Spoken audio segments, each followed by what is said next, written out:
Welcome, everyone, to session 7 of the STREAM Research Symposium Series 2024. For those of you who join us today, STREAM is a recently formed network that is part of a larger umbrella organization called ESREA, the European Society for Research into Adult Education. STREAM Network is co-hosted by myself, Fadia Dacca, my colleagues Michelle Alhadeff-Jones and Sabine Schmidt-Lauf, and is a network that is particularly interested in the exploration of the spaces, times, and rhythms of adult education and its movements. The purpose of this seminar series is an exploration of spaces and times of transitions and all the challenges that are connected with changes and the calibration and recalibration of different scales of change in adult education. This is session number 7. We heard a number of fascinating presentations last week from Jörg Müller. We heard about the connection between virtualization, AI, and transition. And today we will hear about the connection between hybridity, learning, and transitions. It is my pleasure to welcome two speakers today, Lou Lambert and Alex Wade, who happen to be my esteemed colleagues as well. A few words about their work and expertise before I give them the floor. Lou Lambert is an associate professor at Birmingham City University, UK. She teaches, researches, and writes about critical and post-human pedagogies, including work on diffractive practices, the professional practices of educators, and the experiences of learners across schools and higher education sectors. She has a particular interest in using creative and participatory methodologies in practice or community context. In the past few years, she has been part of and led projects, international projects, which included arts-based explorations of transition in learning. For instance, an Erasmus-funded collaborative community mapping of young people and their families' experiences of learning during the pandemic across 5 European countries, a project exploring the experiences of early career teachers in the UK, a British Council funded project working with women teachers, educators, and academics in Vietnam with higher education students on postgraduate pathways and higher education students' experiences of learning in hybrid modes. She also recently co-edited a book called Rethinking and Reviving Subject English, The Murder and the Murmur. Alex Wade is a senior research fellow. Trained as a sociologist, he has previously written on student mental health, young people and digital media use, celebrity studies, media histories, and science fiction. Currently, he is working on writing a new book called Cold War Sociology for Taylor and Francis, to be published in the series Liminalities in 2025. So please, Alex and Lou, take it away. You have about an hour to play with before we get to Q&A. Thank you. Thank you, Fadia. Thank you for inviting us to talk as part of this seminar series on transitions, and thank you for those introductions. Hi, everybody. We're going to talk to you today about our work on hybridity that started with a project in 2022 that was looking at 80 higher education students' experiences of hybrid pedagogies in a kind of post-pandemic context. The project used a hybrid ethnography. We'll talk a little bit more about that later on, but it included graphic storytelling or comic making. So hence the images that we've started with here and that you'll see throughout the presentation were all part of the project itself and our findings from the project. So the project provoked some really interesting areas of inquiry for us, some of which we're going to share with you and talk to you about today. And one of those, was really about defining kind of hybridity.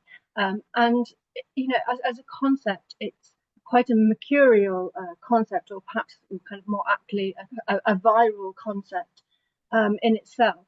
But it's also the ways in which it's been kind of put to use in contemporary HE is fascinating as well. in that it's destabilized some of the temporal, spatial, and material logics that HE has routinely kind of based itself on. And we were really interested in the shifts, the temporal, spatial, and material kind of shifts. Not least because Alex and Fadia run a space-time and everyday research group and in the institution that we work in. But we were really interested in how much it came out of our kinds of findings, the shifts that students experienced it, and how it moved their kind of expectations around kind of learning, and also the ways in which those shifts really spoke to or really illuminated the sometimes kind of intersecting kind of inequalities that our students faced, that were gendered, that were raced, that were classed. And so we're going to talk to a little bit about those as well.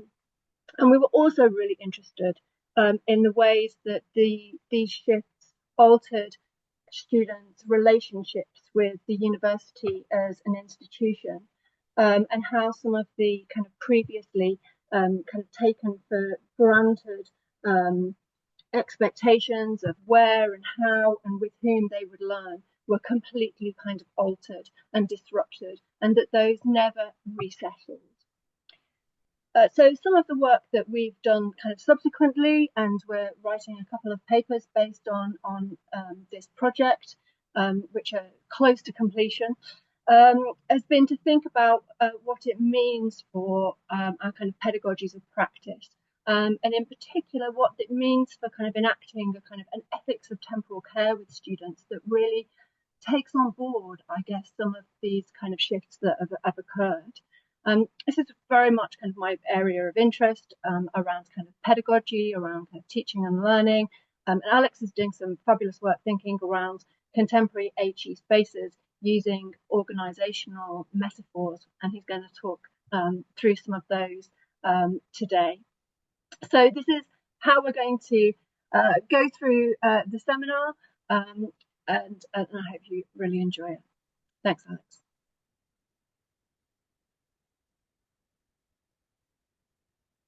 So when we started doing the project, and we were kind of going through the literature before we actually started collecting the data for it, it's always useful, I think, and it's something that comes up in studies in liminality as well, is looking at the etymological origins of words that are, central to the research that we're doing. And hybridity is a word that is, I guess, as slippery as any other term you come across in our higher education these days. Neoliberalism is kind of I guess, a watchword for these slippery terms that we or institutions hang lots of different meanings on, and mean different things in different contexts, mean different things to different people, mean different things to the way in which management will use them or impress them upon people. So hybridity is especially a word that is has become more and more widely used following the pandemic, which was the experiences of people in the pandemic, as Lou was just saying, was something that was really central to what we're considering here, because generally speaking, although people have individual university experiences of it, there's also a significant lack of time being able to be taken around reflecting on it. And we've moved and shifted to this kind of hybrid mode of working, which works well, I guess, for some people and doesn't work well for others. People who were able to work in hybrid modes were able to maintain their work and their education through the pandemic, but for other people, especially key workers, that wasn't possible. So yes, hybridity has both positive and negative connotations, and I think it does originate from a kind of desire to address wicked problems. And when we talk about wicked problems, we're talking about things that are kind of hyper complex and affect people in different ways at a micro, meso and macro level. And how do we kind of negotiate that, and how do we address the problems that arise from working in this way? People say that if you work in a hybrid mode, then you don't necessarily have the same kind of sharing of ideas. For instance, it is more convenient. We don't have to go through a long commute, and we do get some time back, and we get money back from it as well in some respects. We don't have to necessarily pay for a commute to and from work. So you have hybridity, and then you have policy that comes from that. HE is, really kind of hooked into this idea of policy, and practice and processes have to follow from this. But it's interesting to see where policy comes from. Policy is almost like a declaration in many respects.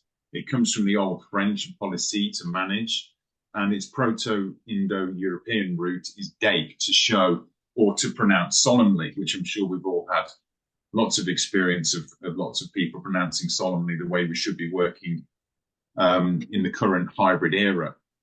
And it is indicative, as I guess many things are, of an efficient one-way and top-down discourse. So we have a hybrid policy. In English, when we're using it within our own language in the UK, hybrid originates from the 17th century meaning offspring of different animals or species.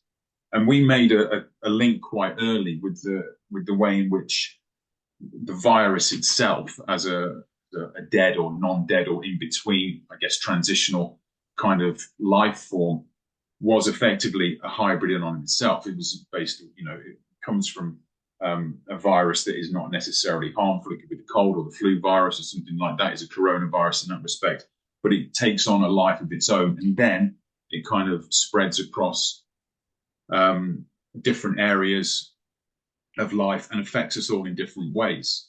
And that really is the crux of what we're talking about here, that the virus itself was a hybrid. It was, whether or not that is, it originated from an animal market in Wuhan, or it was the result of kind of gain of function testing in a Chinese lab. That's really besides the point. The point is that this is an offspring of different animals or species.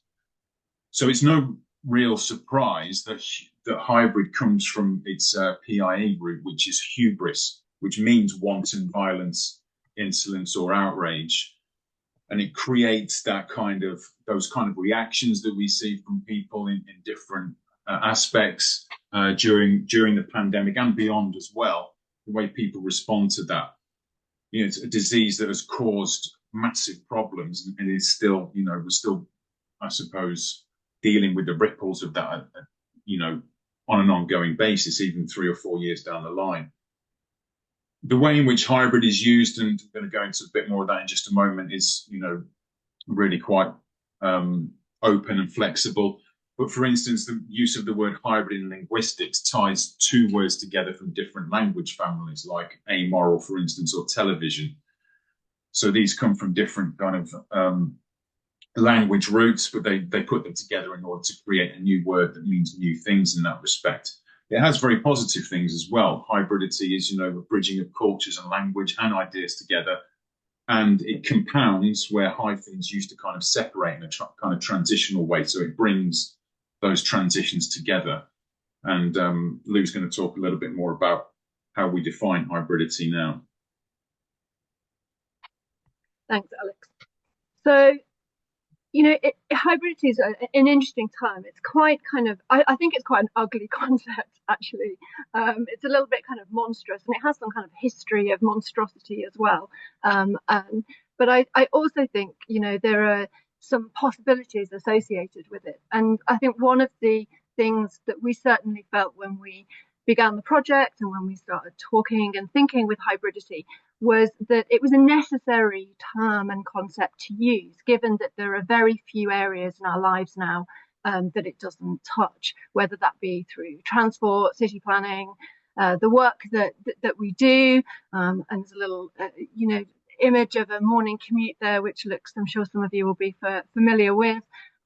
Education, which was our focus, leisure. It's become something that's really totally entwined in our kind of lives. But it's, as Alex just said, hybrid working and learning, which has been accelerated, post-pandemic, and is seemingly established, but is really unevenly established in everyday life. And it remains a contested and contentious concept in its usage. In some ways, depending on the ways in which it's used, but also depending on everyone's kind of access to it and the affordances that it offers.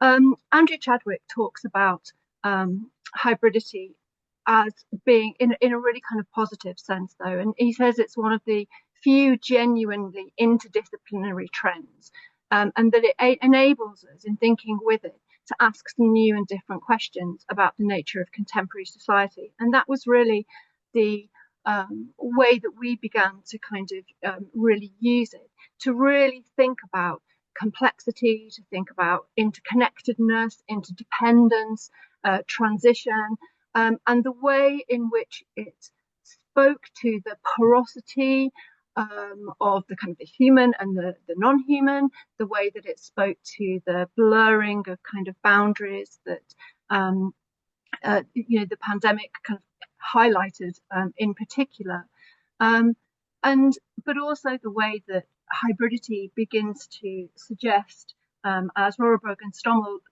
put really, really nicely, this kind of hesitation at a threshold that in its kind of ill-defined way, it kind of refuses this easy categorization, as they say, that allows us to be in this moment of kind of hesitation to really think about what hybridity might do for us, what kind of ways we might understand it that are really productive and generative, particularly in learning environments, to think about a kind of contemporary living, learning, working condition for everybody. Thanks, Alex.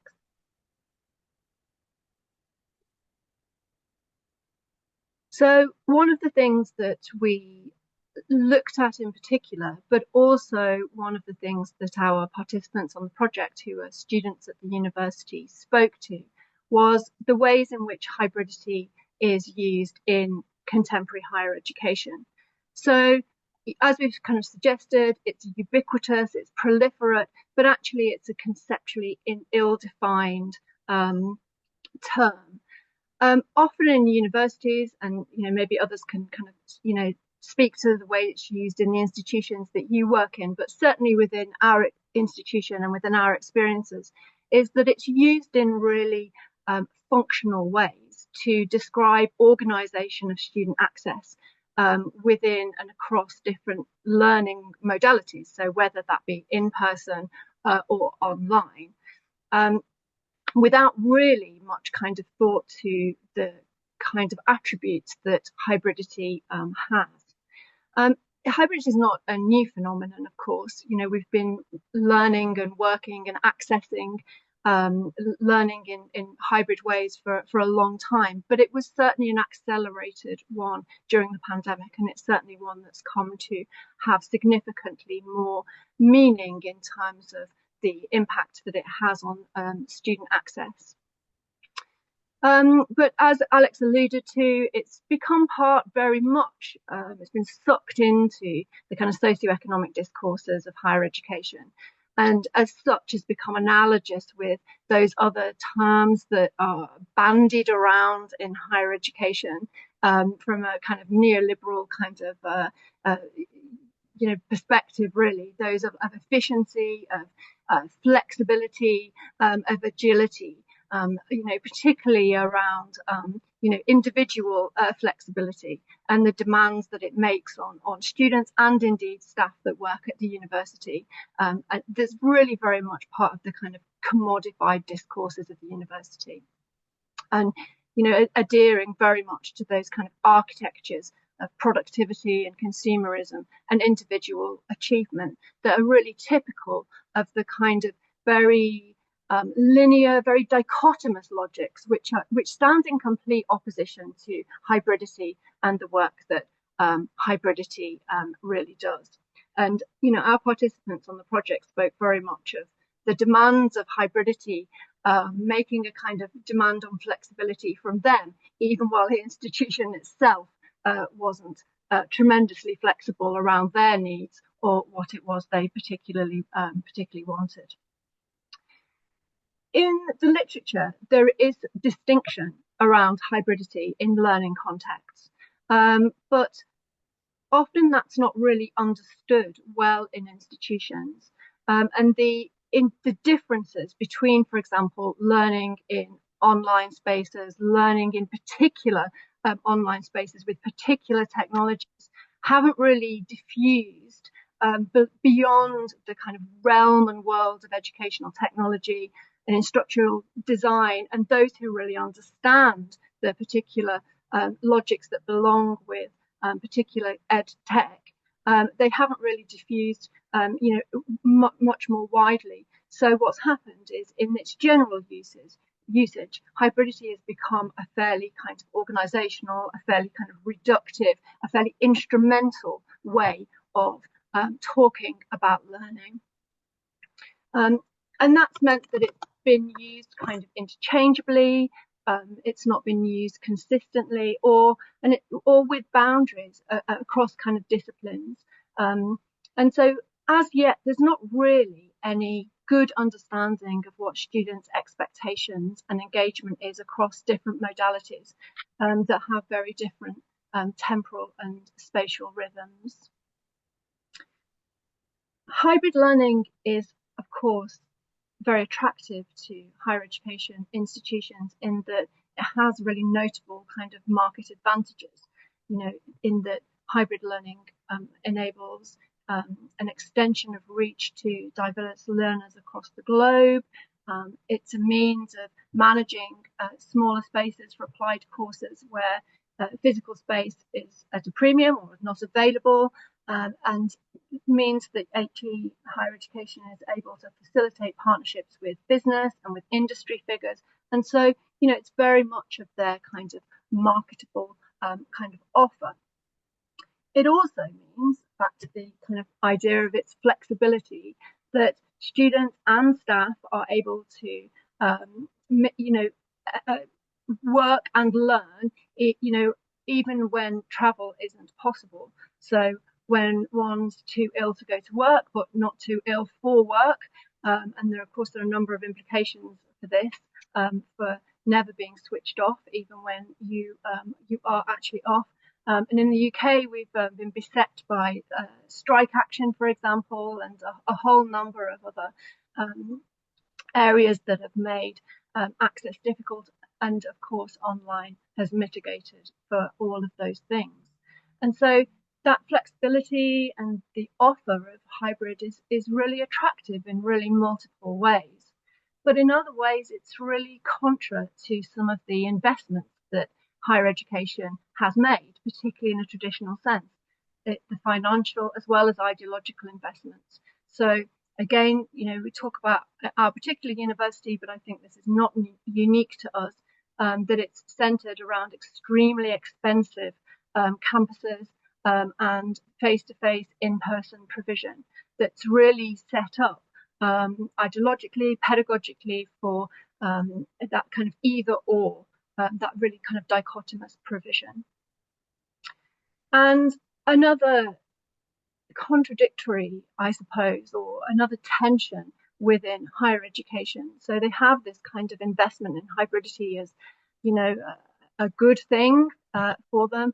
But what's happened, or what we've found has happened, is that kind of ease of access for diverse bodies of students really speaks to their own kind of relational sense of belonging and connectedness. So when they are online, and this is what the project really talks to, they feel far less connected to the university and the staff within it. They feel far less connected to each other, and depending on their own needs and their own kind of situations, that is to a kind of greater or lesser degree. And the sense of relationality within the university is put under a lot of strain within hybrid modes that aren't really worked through. So the university is caught in a kind of paradox, really. In the UK, we're subject to all kinds of metrics around students' sense of belonging. It's one of the questions on some of our student feedback that rate the university at a national kind of level. And so, they're very interested in that concept of student belonging to the university. And what they found is that where there isn't face-to-face and in-person provision, then that sense of belonging is put under some jeopardy, which of course, they're not so happy around.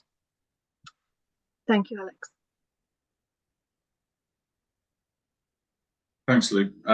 So as Lou was saying there, traditionally or I guess in the modern era, the way in which we organise time in universities or around, I guess, everyday life is around kind of clock time, even digital time, that idea of either or and those kind of things. Those are binaries that we understand to be fairly easy to delineate between, you know, you're either in a classroom or you're outside of a classroom. There might be some transitional spaces and times that happen at the beginning and the end of that.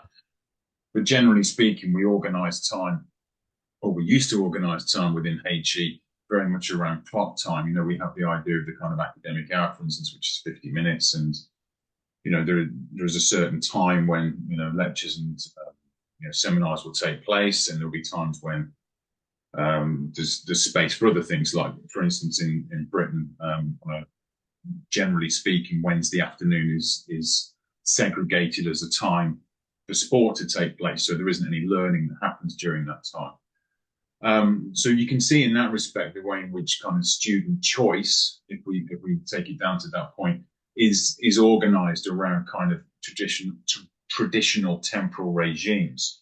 But these are, you know, binary in that respect. They are very much, you know, based around the idea of being physically there or not there. These are dialogical spaces where you make conversations with one another based around being able to have face-to-face interaction and, you know, that in-person provision, which is so important to sharing ideas and, you know, disagreements and debates and things like that. These are all really, really key. With the advent or late 20th century and early 21st century kind of social theory, you have, you know, people like Castell, for instance, talking about the idea of, with the rise of the network society, talk about the idea of timeless time, for instance, and you kind of, within this kind of undefinable space of flows. And I think Lou was talking about whether or not we could turn off or, you know, ignore things at certain times.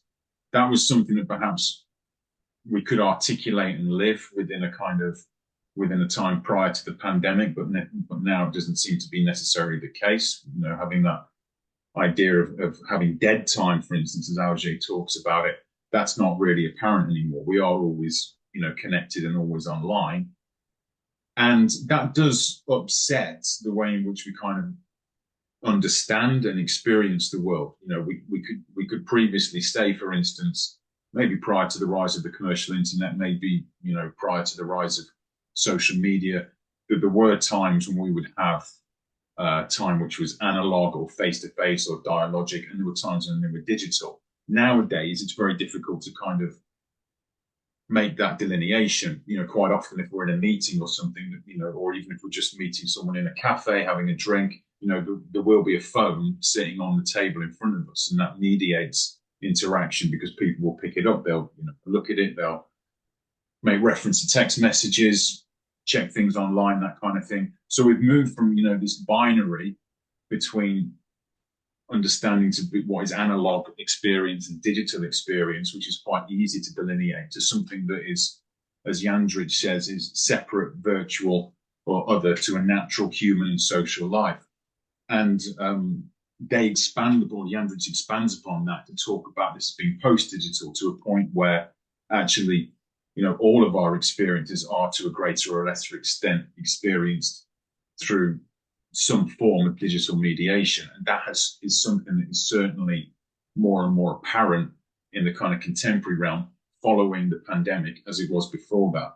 And, you know, there are a whole host of ambiguities that go alongside that.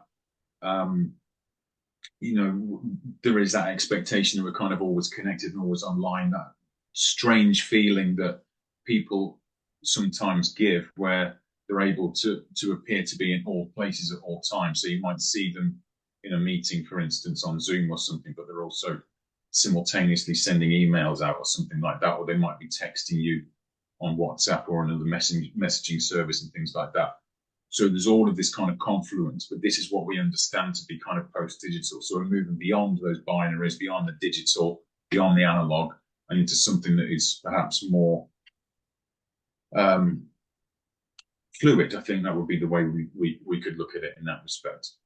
So given that we're looking at the way in which things are organized in terms of time, we started looking at kind of organisational metaphors. And these are things that are really, I find them quite fun in many respects, because they're easily applied to different aspects of society and allow us to understand. I suppose they're a bit like stereotypes in the sense they give us kind of shortcuts to certain things.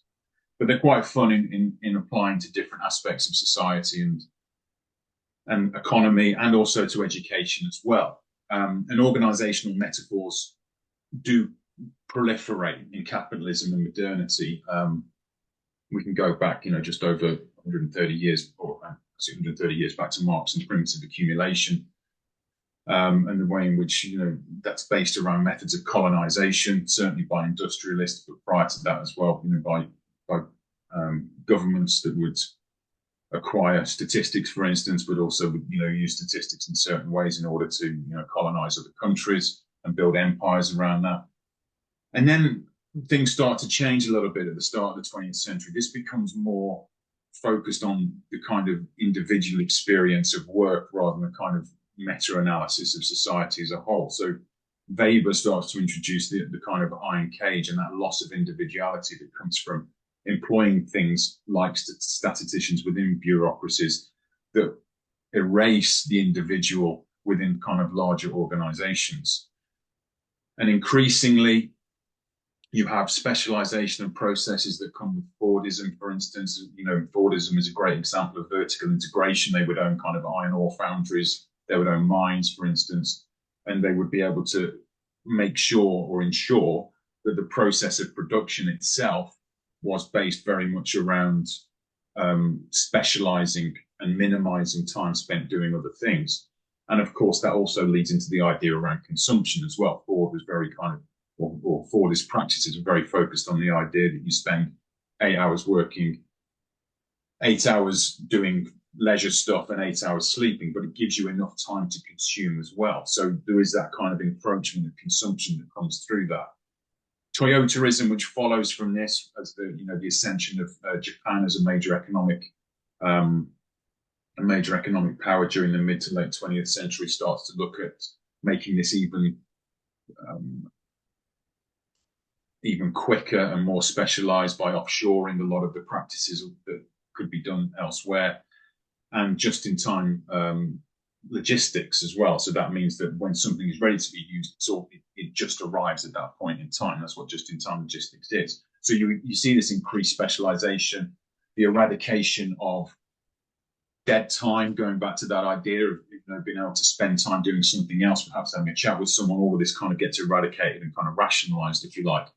And Ritzer kind of brings it to its logical conclusion with this wonderful organizational metaphor of modalization, and the four concepts that make up that: uniformity, rationalization, specialization, and accumulation. So it's bringing all of those things together, from Toyotaism, Fordism, iron cage, and primitive accumulation into one thing that really focuses on the idea that even the consumer can be part of the production process. So the consumer can go to the counter, pick up the food, take it over to where they're going. If you're doing the drive-through, for instance, it's even easier because the restaurant is effectively an automobile.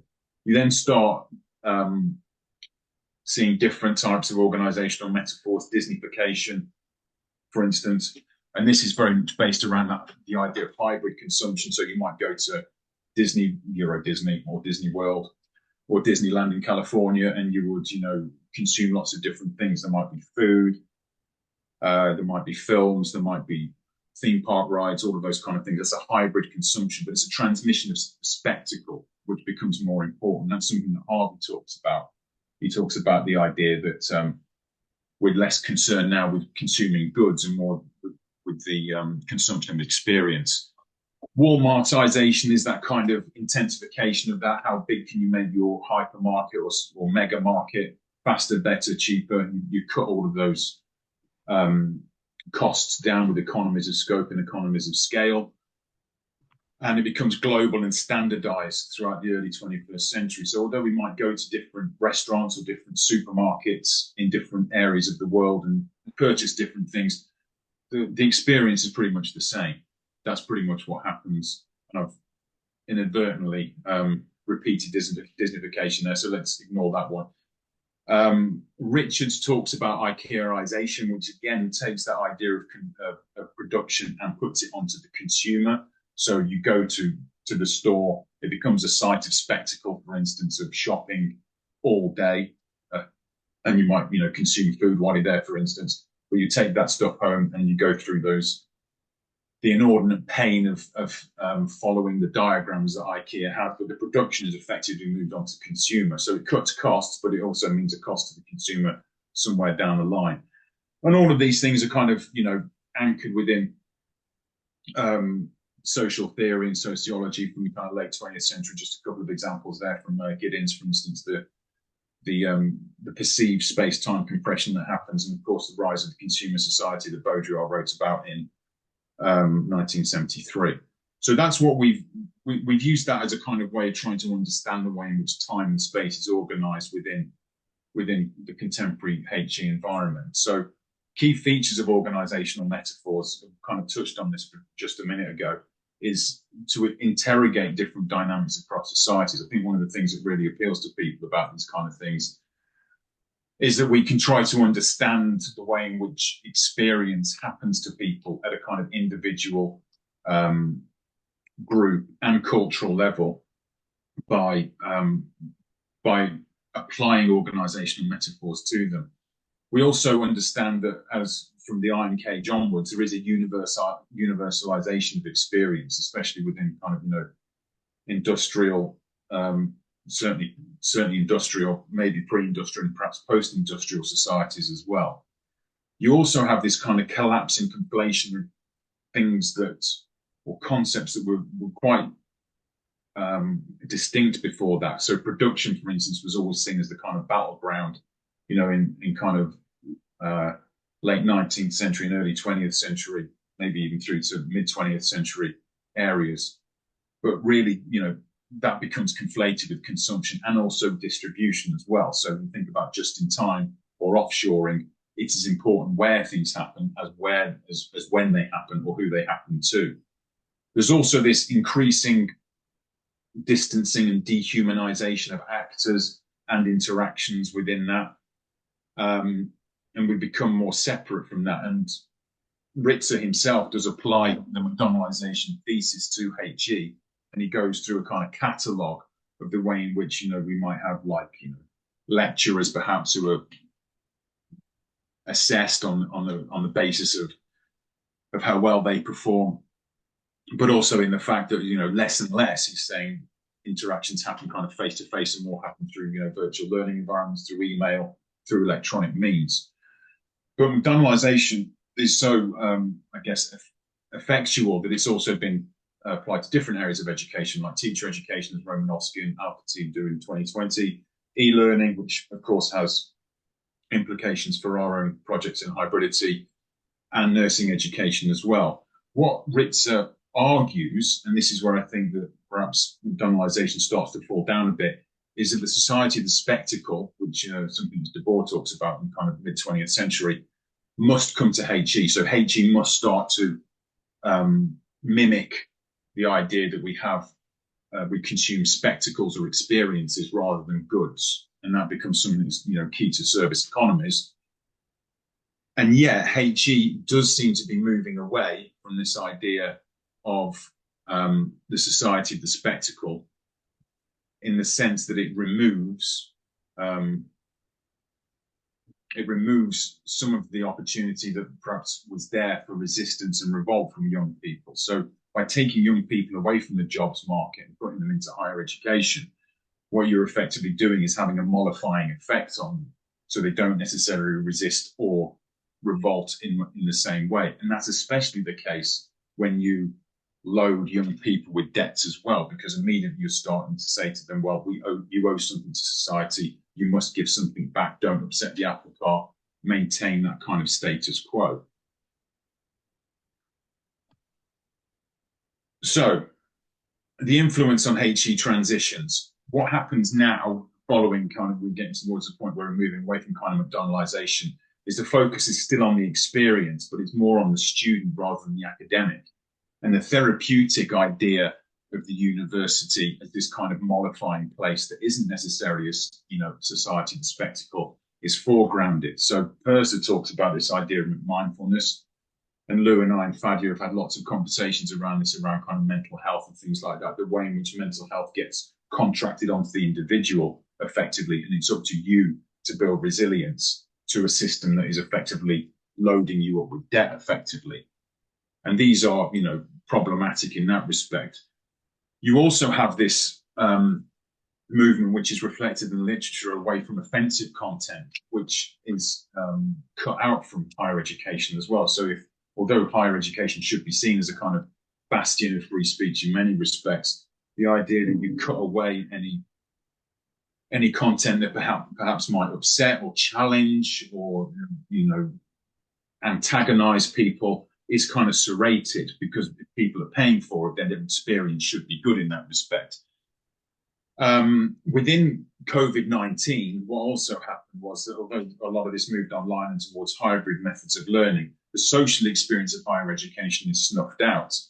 And, you know, for our students, what we found was that new thinking demands in everyday lives were really apparent. And as, you know, COVID-19 became something that we had to live with, not just on a day-to-day basis, but on a monthly basis. What was also really apparent was that students would require access to their content all the time. So you're moving away from this idea of being in a dialogic space and talking, you know, through these things face to face towards something that's closer to the post-digital. And our universities or staff were generally adept at moving towards this model, but, you know, understandably there were some clunky responses. I think it's fair to say, in responding to this transition from purely physical, dialogical, digital, analog spaces towards something that is post-digital. Thanks, Alex. So to return to our project then, which was around researching hybridity and students' experience of hybridity, which we had not really conceptualized in the way we have subsequently at the time when we started the project, which we had some funding for from the Society for Education Studies. We recruited 17 participants who were on a Masters in Education course at the university where we work. They were a broad demographic, which was in keeping with the kind of demographic of the university itself. So there was a range in age, gender, ethnicity, and also in location during the pandemic. And our courses draw on professional courses, and so they often, particularly on our part-time Masters in Education courses, they quite often have students who are also teachers themselves, and indeed lecturers, university lecturers from education, to teach teachers, social workers and nurses. And so they were quite a broad spectrum, and they were located really differently during the pandemic. So we used a hybrid ethnography. So part of what we did, we drew on a kind of comic scholarship, particularly kind of a graphic medicine scholarship, which is used in health predominantly rather than education, but really responded to some of the experiences of the pandemic. We also we met in person in a number of workshops. We met online, and we met in Discord, which is a closed virtual server that's really popular in gaming communities, but can also be used socially as well. So when we met, we had food and drinks, and we did some kind of green space analog kind of drawing, as well as kind of some digital storytelling too. That we used a storytelling app called Storyboard That, which is a digital app that you can see on the screen there. And then during our meetings, we were able to talk about the developing kind of storyboards, the ideas, the experiences. So we did that both in person, online, and in Discord as well. Thanks, Alex. So the next few slides then are really just some of the storyboards that were produced by students and participants, and some of the themes that kind of emerged from those, and we'll take you through. So this particular slide is just to give you a sense of some of the storyboards that participants produced at the end of the project. Thanks, Alex. So we've defined hybridity in terms of the literature, in terms of its kind of usage and the ways that it's used, particularly in kind of contemporary HE spaces. What we were interested in really is the way that students and participants themselves experienced the kind of temporal, spatial and materiality of hybridity. And I mean, some of these will not be that surprising to you, and they were consonant with the literature itself, but we're going to explore the ways in which that came through in what the participants talked about. So it won't be surprising that they talked about a kind of simultaneously being present and not present, a kind of here and there simultaneously, which Hunsinger talks about, and our students talked about all the time. They talked as a kind of being able, tuning in and tuning out simultaneously, dropping in and dropping out. Alex has already talked about the idea of transforming kind of dead time into productive time. And we found and continue to find actually that our students engaged in learning from all kinds of locations, on public transport, in their cars, as well as more traditional ones. There was a significant number of students that accessed learning on their smartphones, and which I think the degree to which that happened was quite surprising to us. What really emerged was a lack of, or a kind of an unequal temporal autonomy that students had, and that was very much related to their own kind of location, really. So it was related to the ways in which they accessed the university. A lot of our students had significant care responsibilities, both for children and for other kind of family members. A lot of them worked significant number of hours, which is increasingly common for students who are caught in that bind, of course, of having to pay to be a student by working and not by not being a student. And there were all other kinds of ways in which their own kind of status and identity limited or allowed them the kind of time needed to kind of access the learning that was available to them. Alex has already talked to this, but we had this kind of porosity, we had the blurring of boundaries. The students increasingly kind of experienced time, space and matter as completely inseparable elements that were really fluid, really became really indeterminate movements in which kind of living and learning and working and caring were all enfolded into each other. They spoke, of course, of the financial as well as the emotional costs of kind of access, and we'll talk a little bit more around that, but there was very much a kind of time and money saved by not having to commute, as well as not having to find childcare, to having to organise your hours and your time in particular ways. But there were lots of kind of benefits spoken around the ways in which our students enjoyed a kind of offline or off, kind of hybrid way of learning. Not least because they got to reclaim some of the kind of time and space, that the university and their working environment had demanded from them before. But they also spoke to the ways in which remote learning contributed to isolation, to diminished well-being, and to the ways in which they felt really dislocated from the university. And there was a really strong sense within that relationship to the university that they had become increasingly resistant to the university's claim on their time and space. And, you know, some of them talk to a kind of pre-pandemic kind of micromanagement of their time and space that wasn't always well thought through, that they were demanded to kind of be on campus, but that experience wasn't always to their greatest kind of benefit. And they were no longer kind of tolerant of that. They were really, really resistant of it in a kind of post-pandemic context.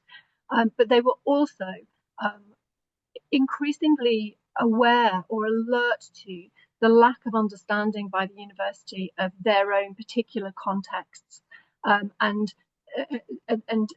you know, the other elements of their lives that impacted on their learning, and also the opportunity to talk about those post-pandemic as well, and those kind of opportunities. And so some of the images that you can see are thumbnails from the project, you know, that speak to that kind of, you know, not wanting to kind of reclaim a kind of particular space, the kind of working online, and on the lower right kind of picture, that was not actually from the pandemic, but that was from the project. Sorry, the avatar is actually my son's avatar that he plays with or played with during the pandemic. He was around 9 or 10 at the time, on a gaming platform called Roblox. And I just thought it was interesting in thinking about that kind of meshing of the digital and the real life, in that he and his sister and his cousins all played online, masked up in their kind of virtual spaces. Thanks, Alex. Okay, so some of the results that we had, we'll go through those now. So that was the framing of how people interacted with the project in different ways, and good examples there of the way in which that's happened. But these are some of the results that people had said. So our participants said using, you know, virtual learning environments and video conferencing technologies like Zoom and Teams, for instance, made these experiences of space and time, or time and space within this, quite fluid in many respects. So one participant said that opting out seems more normalized, so they were able to say that they would attend online, or they'd attend face to face, but then wouldn't do either, or that they would want both necessarily. They want, you know, to have the option to either meet face to face, but also to have the option to meet in a kind of video conferencing space as well. One participant gives a good summation of quite a lot of experiences during the pandemic as well. So they were tuned in and tuned out. So they'd be sitting there in a lecture or a seminar, for instance, and they'd be tuned in digitally effectively, but in terms of the way in which they were experiencing, they were tuned out. And as I just said, participants said they wanted face-to-face, but then they didn't. And what we also found was that, you know, people keep their cameras off quite often within the research project, and that still happens actually during meetings that we have now. And it becomes something that's akin to a kind of social media experience, in the sense that it, you know, becomes around being camera ready effectively. And we find that, you know, increasingly screen-based media becomes not just kind of endemic in everyday life, but it becomes kind of ambient, for instance. So Dovey and Haler, for instance, say this is, you know, part of the transition of screen-based media within everyday life, and becomes part of that post-digital, if you like. And this is something that is actually, we found, typical of TV as a medium and as content as well. And some of the literature actually talks about the way in which people would deal with, prior to the pandemic, would deal with the way in which they interact with e-learning or video conferencing technologies as being something close to watching television. But it's interesting to note from, you know, social theory from the kind of end of the 20th century, Chris Schilling says that watching TV is not really a passive act. A lot of other things happen during watching television, and quite often this is quite gendered, for instance. So, you know, Schilling identifies ironing that happens, for instance, which is a gendered act, sewing, cooking, all of those kind of things that perhaps happen to women, is something that happens when people are watching television. So it's not just that it's it seems to be something that's of low demand and it allows other things to happen, but it's also expressly gendered in that respect. And this seems to be common with some of the things that we were experiencing as well during the sessions that we would have. They would execute these kind of caring responsibilities or gendered actions during the lessons or during the research that we were doing. Yeah, thanks, Lou. Thank you. So I'm sure that the image, which was the storyboard of one of our participants, will be familiar to lots of you, and particularly those of you who taught during the pandemic and potentially even now as well. And so we have in the first frame, this is from a participant who he also worked with youth justice teams during the pandemic, teaching them as well. And so we have him in the first frame, welcoming, all his class into the digital space, followed by, all of these frames of blank screens, all labeled staff views of online lecture. And despondently, he towards the final frames, he says, it will be better when we're back together, when we're back face to face. And then in the final frame, he's back on campus and the seats are completely empty. And he says, "Oh, come on." We were working with our participants in a post-pandemic kind of context when we were back at the university, and this was very much their experience, that having been so detached, as the blank screens suggested, they didn't want to return for whatever and for a number of reasons. Thanks, Alex.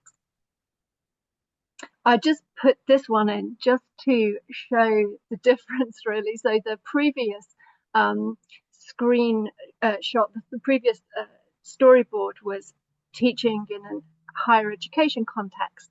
And this one was from a participant who worked as a digital play worker with very young children.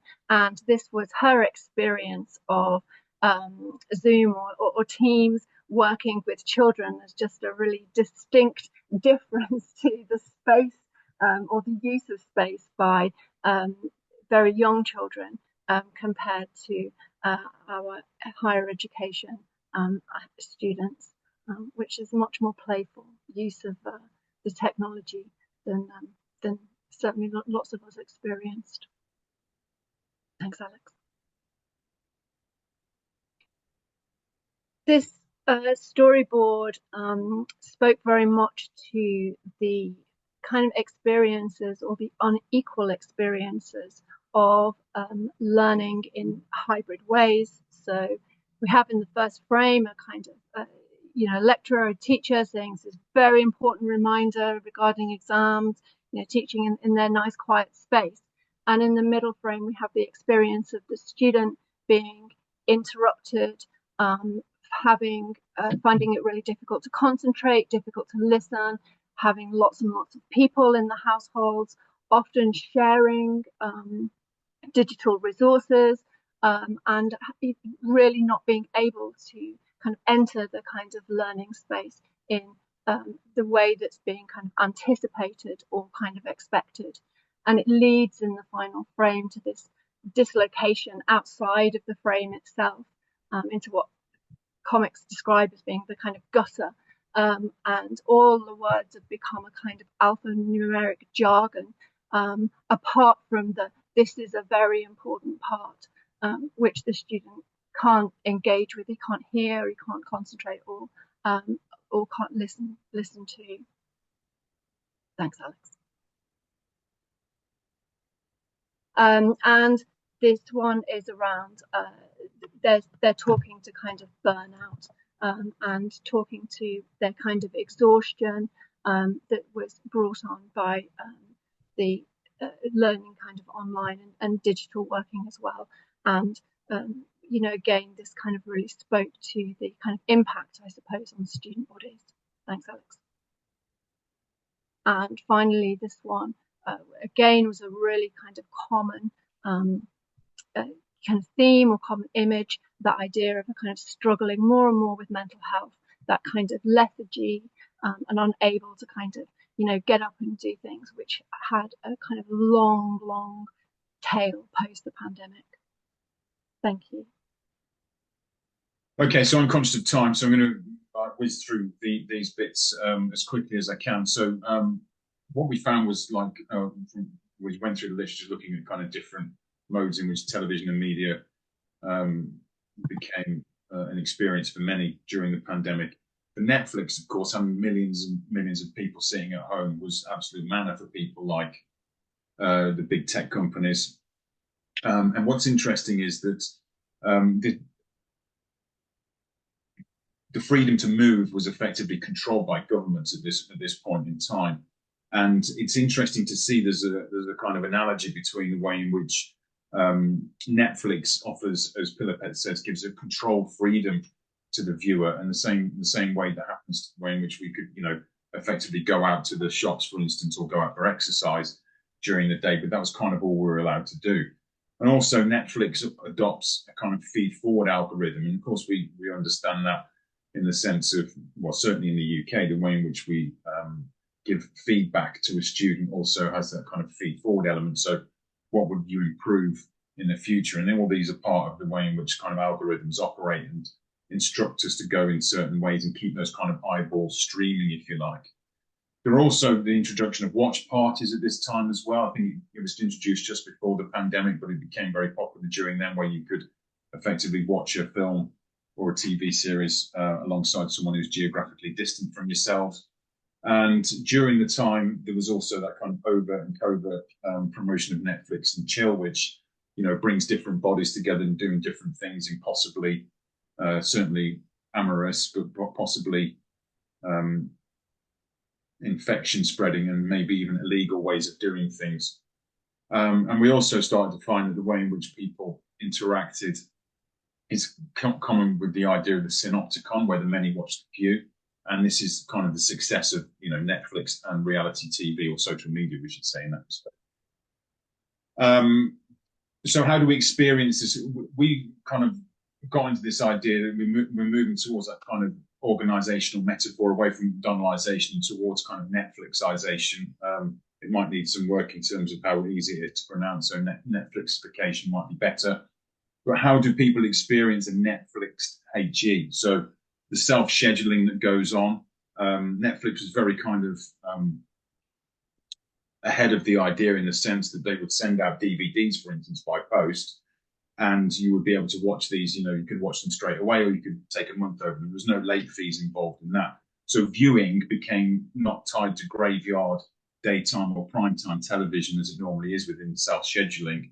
But Netflix effectively, as what Jenna says, taught users how to access different and new temporal regimes. And this is quite similar in the sense that, you know, this is what happens with HE as well. We can see that kind of happening with, you know, 24/7, 365 access to libraries, online journals, panopto lecture capture, which is panopto is an interesting adjective in itself, because we're talking effectively about, you know, being able to see all things like Bentham and Foucault talk about. And self-scheduling, of course, is a key learning aspect, or a key thing, a soft skill that is acquired through our academic life as well. But this takes on an autoplay function in our project, in the sense that, sorry, I can't read that bottom bit actually, because I've got too much stuff on my screen. So I'm going to skip over that because I am conscious of time. So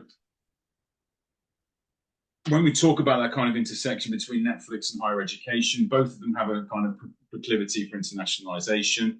And Netflix and Amazon actually do this quite a lot. What they do is they incorporate criticism or critique within their programs of the kind of temporal regimes that big tech companies bring to people, and the way in which they must operate within this kind of fluid and post-digital environment.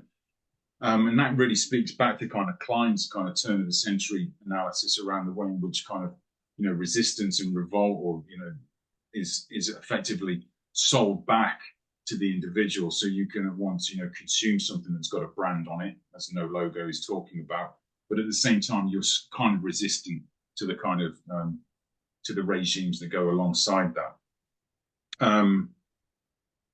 universities, I think, share this kind of idea, and it's something that I don't think we talk about enough, in the sense that, universities are very critical of the kind of status quo, and yet they do seem to be very kind of structurally, certainly in terms of the direction they take in terms of their own regimes, they do tend to follow those. So in terms of their marketing, their appeal to international students, for instance, they effectively critique the status quo, but the state of the art which they propagate is quite often subsumed within this kind of idea that that HE isn't really for criticism. It's just kind of taken on, certainly in the UK, I can't speak for all of this, of course, we can't speak for all of this, but it's taken on a kind of life of its own. It's become this kind of market within itself.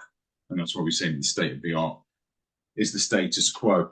I am really conscious of time, so I'm going to skip over that and that bit there, and I'll just hand over to Lou to finish off. Sorry. So we're getting really towards the end. So I guess where we're at then, in terms of the writing that we're doing and the thinking and the making sure this means something in terms of the kind of teaching and learning and experiences of our students, is to really interrogate conceptualizations of hybridity via temporalities, socio-materialities and virtualities, to really ask, and I guess this is our kind of questions forward as well, what is the kind of intellectual, relational and ethical work that we need to do alongside our students that account for these kinds of shifts? And that work, what does it look like? What does it look like infrastructurally, organisationally and pedagogically? And what work can we do even in the impasse of organisational change?